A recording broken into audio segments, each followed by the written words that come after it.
Good morning, and thank you for having me. My name is Folashade Kilaso. I'm a non-executive director of Sterling Bank PLC, and I also chair the governance committee, the governance and remuneration committee.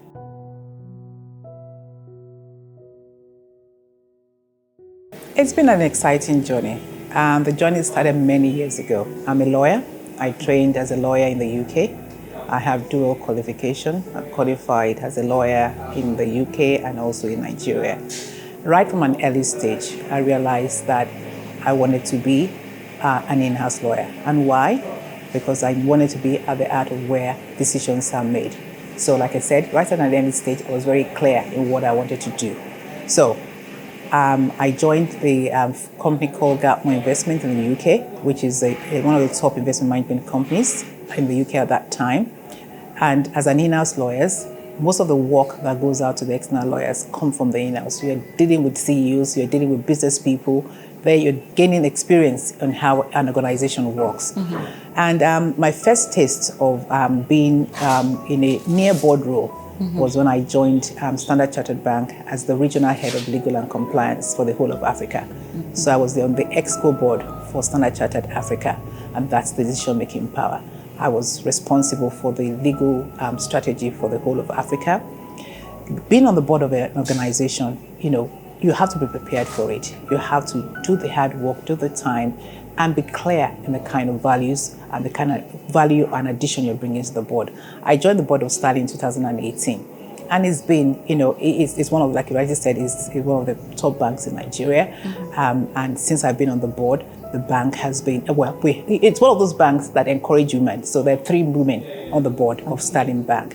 And Sterling is very hot on gender diversity, and the board is very supportive of management's desire to have more women on the board and across all the sections of the business.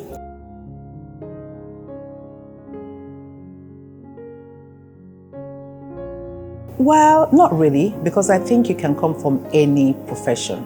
Being a lawyer, yes, maybe helps because you're used to knowing the laws, reading about the laws, and being a public speaker and all of that. But it doesn't. It depends on the board you want to join. It depends on where you want to be. So I think women shouldn't think I have to be in a particular profession before I get into the board. The board needs diversity. So diversity of talent, diversity of expertise. So yes, lawyer helps, but you can't be on the board without being a lawyer. And there are quite a number of successful men on the board that come from non-legal background.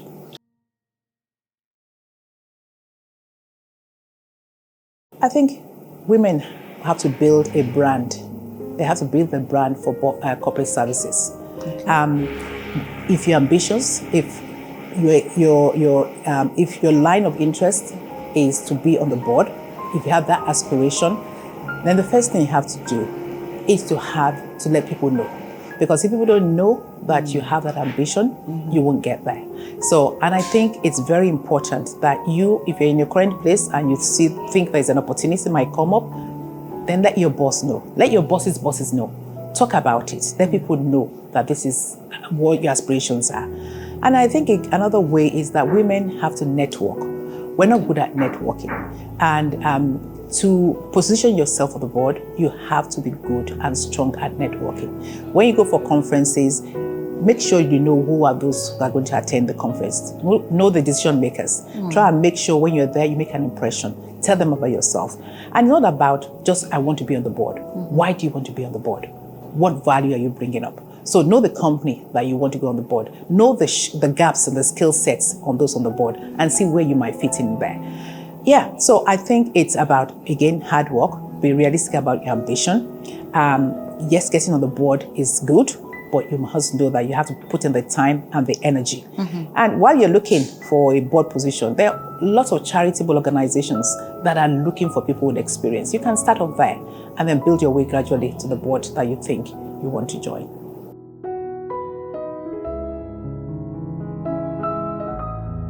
I'm not sure about challenges currently, because as you develop in your career, those kind of challenges, you don't see them anymore.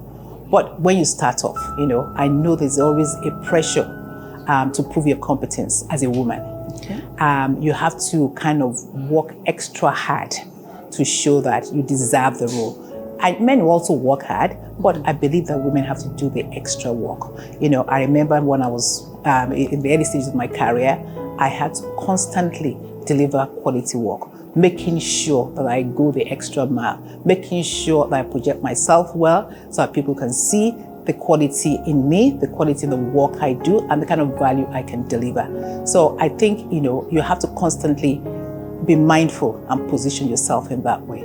I think very well. I think, styling is there on top. I will say that. Can styling do more? Obviously. It's one of the top priorities for the board, to get more women on board, to get more women across all management level, across the bank. And the bank is not doing that badly. But we can do more for sure, and it's a focus area for the board and the management to try and get more women on board.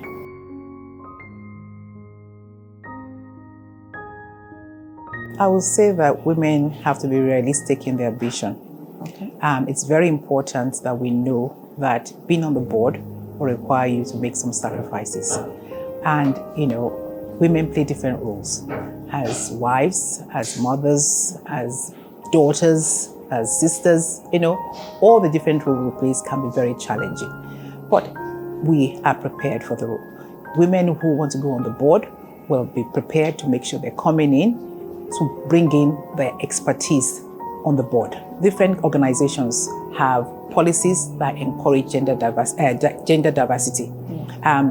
In Nigeria here, it's not mandatory for organizations to have women on board, but we have various policies that are coming on board. We have the Nigerian Code of Corporate Governance that encourages diversity. Whilst we're waiting for other countries as well, in France or in Italy, there's mandates for gender female representation on board. We're not there yet in Nigeria. So what can we do? We need to continue to share the benefits of what it is when you have women on your board. And it's very clear, there's evidence to show that women on the board bring improved financial performance for organizations, enhanced consumer insight. Women account for about 70% of global consumption. So for companies to thrive, you have to bring on your board customer base that reflects diversity. You have to continue to encourage training of women, mentoring, and mentoring is a great one. Women leaders must be role models for others. And then also, when you have women on board, you have family-friendly policies. So there are a lot of benefits that comes with it, I think. So what we need to do is continue to demonstrate those benefits, continue to highlight them, and the companies and organizations that do well having women on board will speak for others to emulate. So those will be my key things that I will pass on.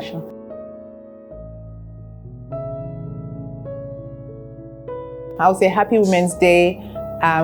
We're making progress. Women are there, more in education, more in the workplace. And yes, we're still underrepresented on the corporate boards, but we're there. We're going there, and we continue to demonstrate to organizations the benefits of having more women on board. Thank you.